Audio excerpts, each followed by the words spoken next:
সমগ্র বাংলাদেশকে একটা কল্যাণমুখী এবং গণতান্ত্রিক রাষ্ট্র পরিণত করার জন্য।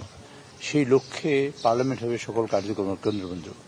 আমরা হুইপবৃন্দ আছি যারা এবং আমরা চিফ হুইপ, আমরা চেষ্টা করব পার্লামেন্ট যাতে কার্যকরী হয় এবং রিয়েল গণতন্ত্র প্রতিষ্ঠিত হয়, তার জন্য যা করণীয় তা করব এবং দেশকে একটা কল্যাণমুখী এবং রিয়েল যে গণতান্ত্রিক একটা দেশ তৈরি করার জন্য যা দায়িত্ব পালন করা দরকার তা আমরা সব চেষ্টা করবো। এটা আমাদের মূলত প্রতিশ্রুতি। এবারের সংসদ কতটা প্রতিদ্বন্দ্বিতামূলক হবে বলে আপনারা? সংসদ তো প্রতিনিধিত্বমূলক হয় না, প্রতিনিধিত্বমূলক হয় নির্বাচন। সংসদ হবে একটা কার্যক্রমের কেন্দ্রবিন্দু। সেখানে প্রাণবন্ত আলোচনা হবে, সেখানে জাতীয় বিভিন্ন বিষয়ে সমস্যার সমাধানের জন্য আমরা আলোচনা করব এবং যাতে প্রাণবন্ত হয় এবং যেটা মানুষের কল্যাণে কাজ করতে পারে সেরকম আমরা বিশ্বাস করি সেইটাই হবে।